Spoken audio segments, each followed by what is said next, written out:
Uh, yeah. What's going on, y'all? Welcome back to Going for Two. I am Q1 Humphreys. And I'm going to be honest, y'all.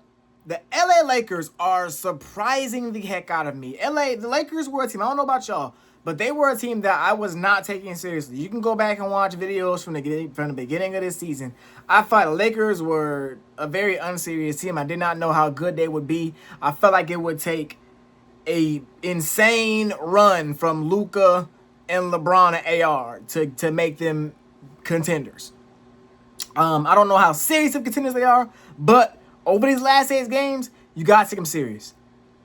8-game winning streak. I want to say that's what the third longest winning streak in the NBA right now. They just beat the Heat last night. Luka had 60 points. The game before, Luka and LeBron combined for 70 points. It was absolutely insane. So I want to hop on here and talk about Lakers. Let's talk about what they got going on. Before I do that, make sure to subscribe button. Like, comment, subscribe. Share with your folks. We're going to go to here 400 subs. I cannot do that without your help. So please, hit the subscribe button, man. Trust me, you're going to enjoy some content on this channel. Let's get into the game by the Lakers. 8 straight wins. 8 straight wins for the Lakers. 8-0. And I feel like you cannot start a video about the Lakers without talking about the man, the Don, Luka Doncic. 60 points last night. My goodness. He's going crazy. He's going nuclear. Over the last 8 games, I got the stats right here. He's averaging 40.9 points per game, 8.9 rebounds per game, and 7.4 assists per game. He's shooting 42% from 3. He's taking a bunch, but he's making a bunch, and shooting 50% from the field.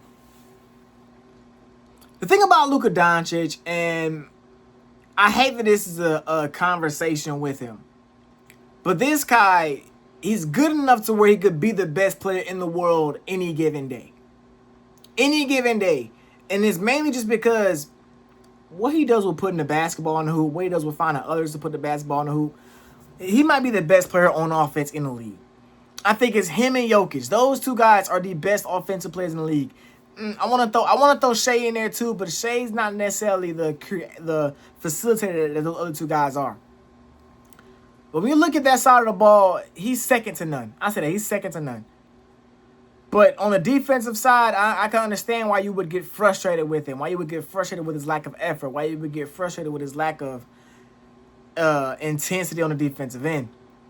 But even with that, bro, he's still one of the best players in the world. And he's showing it over the course of these last 8 games. We saw on this past Saturday against the Nuggets, he hit the game-winning shot in that game.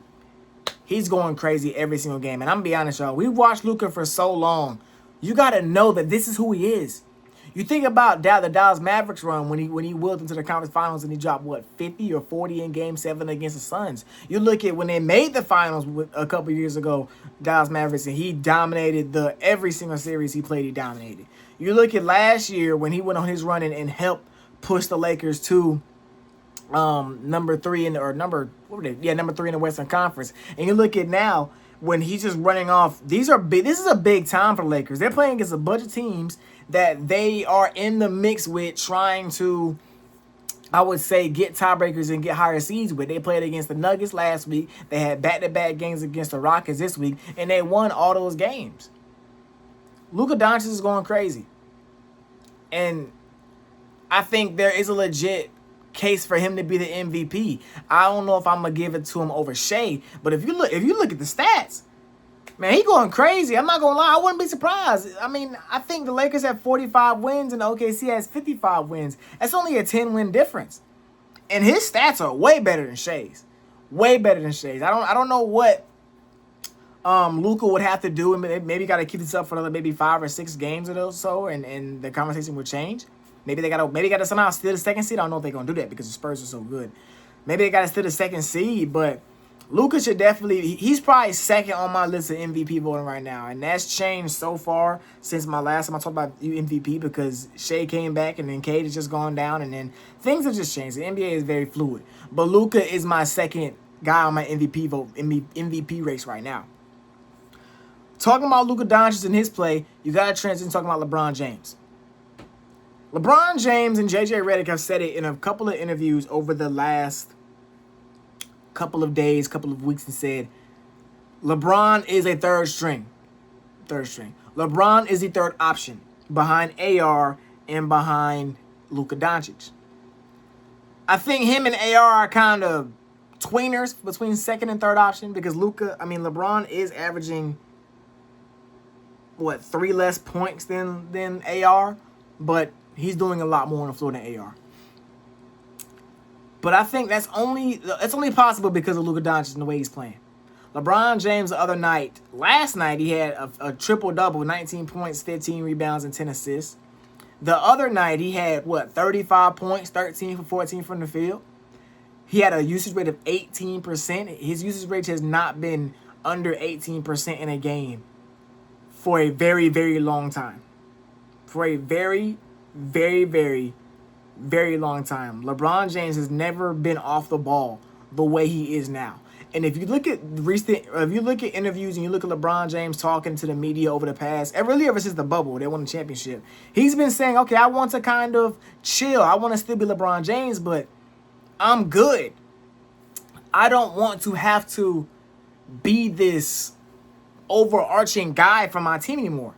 And for a while, we thought Anthony Davis was going to be the guy that would allow Bron to kind of take a back seat. Not the back seat, but kind of move to the passenger seat rather than being the ultimate driver of the vehicle. And that just wasn't the case with Anthony Davis going down with injury.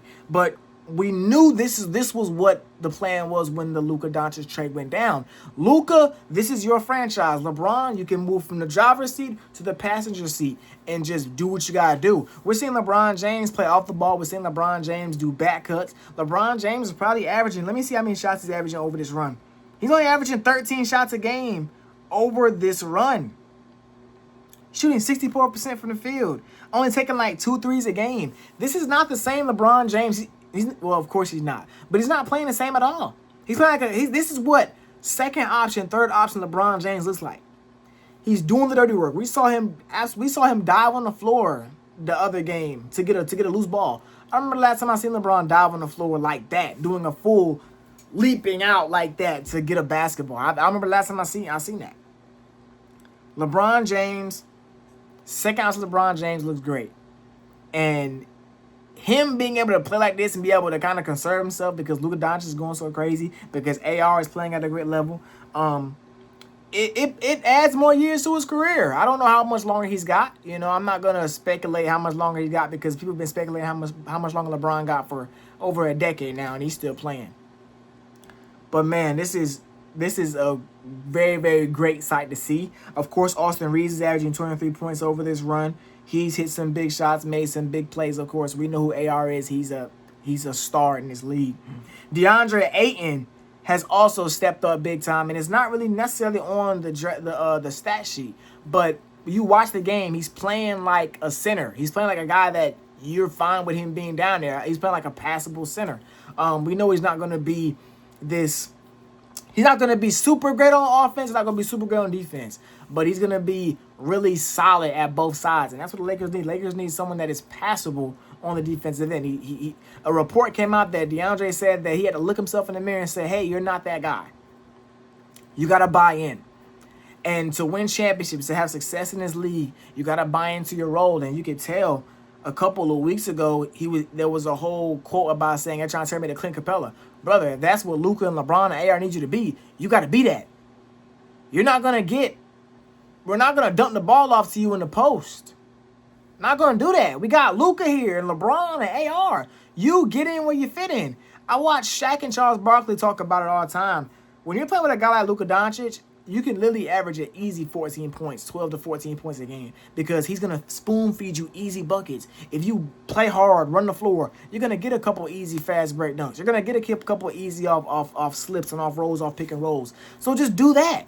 And over the past couple of games, we've seen DeAndre Ayton buy into that. Marcus Smart has also been pretty good over these last a few games as well. He's had big impacts on the late game situations on both sides of the floor. He's hit some big shots. He's got some big time stops on both sides of the floor. So it's big with Marcus Smart doing that. I would say, what is the thing that holds me back from really believing in the Lakers to win the West? I think their ceiling is definitely to win the West, but I do not predict that they will do that. I think they're going to struggle with teams that have a bunch of like dogs. And when I say dogs, I mean guys that are gonna get after you defensively, guys that are gonna make you work when you're on defense because they're moving all the time, and guys that are gonna run up and down and rebound the ball. I think about OKC. Of course, OKC is a legit threat, a legit hurdle that Lakers have to overcome. The Spurs are the same way. They are a legit hurdle you got to overcome. That may be it in terms of teams that I think they will legit. I wouldn't take them over right now. I wouldn't take them over the Spurs, and I wouldn't take them over OKC. I think they can get the Nuggets. I don't know if they will get the Nuggets in a 7-game series, but I think they can get the Nuggets. I think they can get the Rockets. I think they can get the Timberwolves. But I think being able to say that the Lakers, to me, are the third best team in the Western Conference right now, the third best contender in the Western Conference right now, is something that I didn't expect myself to say. And to say that at this point in the season is big time. You know, they're third in the West right now. I think right now they would match up. If the playoffs started today, they would match up with the Timberwolves, which would be a rematch of last year. And I think they could beat them. The Timberwolves have their own issues, and they may actually fall from 6 right now because I think Ant is out for like 1 or 2 weeks with an injury. But, man, shout out Lakers, man. Lake Show. It's crazy. Let me know your thoughts in the comment section. How you feel about Lakers right now? Do you think they have a legit shot to make or win the finals? Let me know. And is Luka your MVP? Until next time, going for 2, we out of here. Yeah.